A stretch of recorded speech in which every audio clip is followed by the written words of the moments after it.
This episode is sponsored by Supremacy 1914.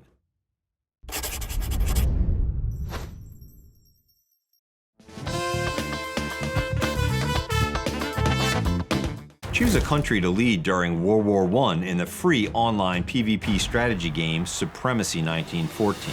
This unique cross-platform game features large-scale multiplayer combat against 500 real players, historical and fictional maps and scenarios to explore, a robust economy system and resource trade market, and much more. One of my favorite aspects about Supremacy 1914 is the historically accurate units, buildings, and maps. Click on our unique link in the description to get 15,000 gold and 1 month of the premium subscription for free.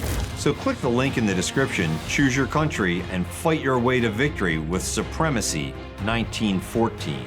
Play now.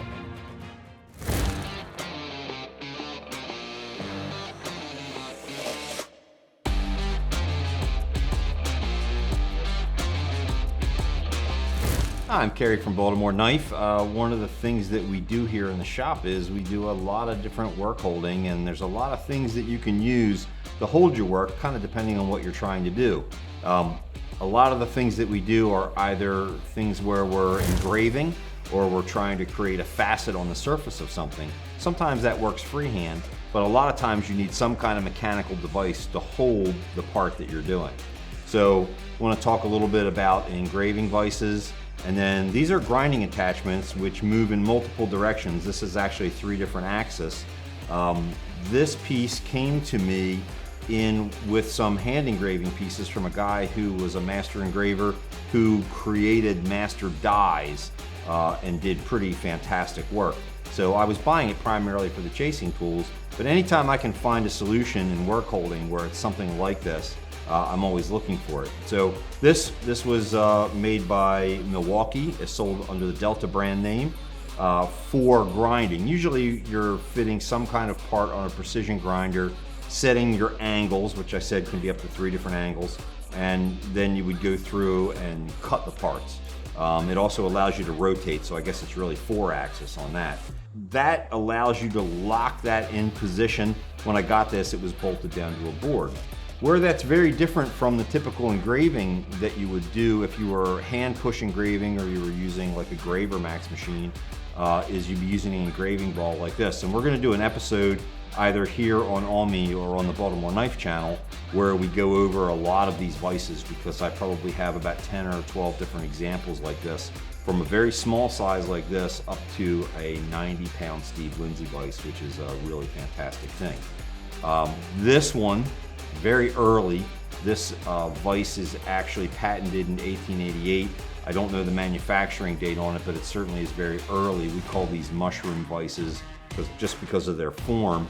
The problem for hand engraving, if you're using chisels where you're driving it with a hammer, is that these are made so that as you make your cuts, you rotate the work. So it's got a bearing surface in here with a piece of bronze that allows it to float and rotate. So you're holding your work, you're holding your cutter, you're turning your work, and that's allowing you to create the form. The problem with that is if you are either chasing where you're hammering a chasing chisel, or you're engraving where you're hammering an engraver, so you're trying to create that form by making a really deep cut, kind of like you've seen Ilya do over the years here on Man-at-Arms, is it'll spin on you. And there is a lock that'll stop it from turning, but this isn't super heavy. And so if you lock this from turning, the whole piece will turn, because this is made so that you can position it different ways just by sitting on this leather donut that is, I think this one's full of sand. Sometimes they have like lead shot in it. So the solution to that many of the early engravers and die makers used was to get a setup like this, which is meant for grinding.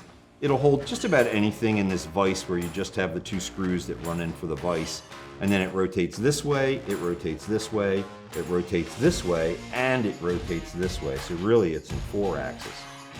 And then you have it bolted down either to a table or on a board or something that sometimes they even sit them on their lap when they're working. And so we see a piece like that. One of the other things that we use here at Baltimore Knife, we have some engraving machines, and of course we're making a lot of pommels for swords. So this is a Burke indexer I think Burke is made in England, and this will allow you to both tilt, and there's a release here, and it will allow you to rotate and lock in place so that you can set to do multiple facets, or what we've used this for on the Rose engine or the straight line engines for engraving is for taking a pommel and indexing it one spot at a time. Same thing that we also use on our lasers with a laser engraving. It has much of that same thing. So one of the things that I wanted to do today is, these type of things are relatively hard to find, and they're quite expensive. They're high precision, and it's not one of those things you can just kind of arbitrarily purchase without seeing its condition. Temu is selling basically a unit like this on their website, and you can just order it straight in from China. And I wanted to see what the quality of it looked like, so I went ahead and bought one, and it was like 70% off or something like that. So it was, you know, several $100s off, and the unit was only going to be a little over $100 delivered from China. So I just kind of made an impulse purchase, and we're going to open that up and see exactly what we got, if it's kind of as they described, or if it's not, if I paid attention when I made a purchase, if not, and see how maybe that will be useful to us where these rare tools are so hard to find. If you think back to Adam Savage buying a fractal vise, you know, fractal vices are extremely rare and almost impossible to find, but yet you can find them on Alibaba and they're for sale. They're still fairly expensive. They're a couple $1,000s by the time they're delivered. But, you know, Adam got his in and did a review on his YouTube, and it was really very nice, and he was quite pleased with it. So let's go ahead and open this box up and see what this one looks like.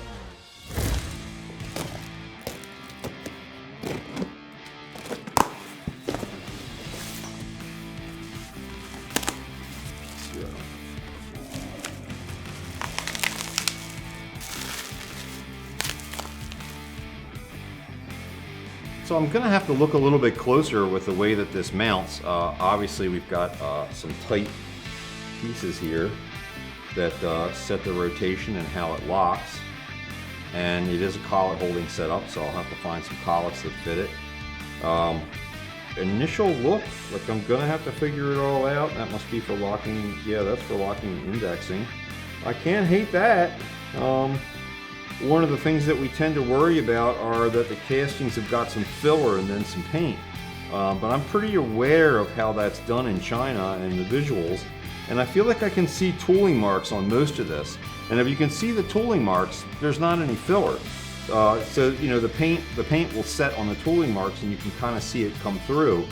I don't have a problem with that. So from that standpoint, not bad. There is, if you can see, that's all play, there's no motion. It looks like there may be some adjustment for some of the set screws on the pieces. That we don't love, because that's, you know, that indicates that the ability to move it repeatedly is a little more difficult. But I can tell you that on the very early Rose engines that I have that are 1850s and things like that, you can get some play. And the way that that's dealt with is you always move your part in one direction. So you take the play out, and then as you crank that and set that piece out, you make sure you're always moving in the same direction, so you've taken the play out to start with. And you know, those machines were so expensive, they were, you know, the cost of several houses when they were new. So that's definitely something to, you know, to consider, is how that type of thing can be adjusted out, either from wear or from manufacturer. So if this is a manufacturing defect where there's a little too much play in there, you know, I didn't buy this as a precision part anyway. So the fact that we would have the ability to set it in location and repeat that is not necessarily a problem, because this unit is not ever going to be used for motion as we're doing our work. This will be used for holding the work, holding in one spot. Kind of what I'm thinking of here is to create basically a faceter like you would have for a gemstone faceter, only we would be mounting pommels on this for our swords and faceting. Right now we do all of that type of work, but it's all done freehand. Now the guys are very, very skilled at it, but if you want those facets to be very, very crisp, like you see even on like 18th century small swords, where the facets on these pieces are very, very crisp. You can't really do that by hand. You have to have some kind of mechanized way to do that. And I don't know what they were doing in the late 1700s when they were creating that type of work, but you know, it definitely could be done using a unit like this. So we would figure out a way to mount this in such a way that it would have a counterweight, because we don't want it to weigh very much, and to be able to rotate and come down and put a pommel that's mounted here onto one of our sanders and allow us to repeat that under multiple grits. Use a rough grit to get the material off, and then finer grits for doing the polishing. So it'd be very interesting to see how that works. I can say that for what I paid for this, not for the retail that they said that it was valued at, which is almost $400, but what I paid for it, which I think was $100 to $120, seems like a very good value, really.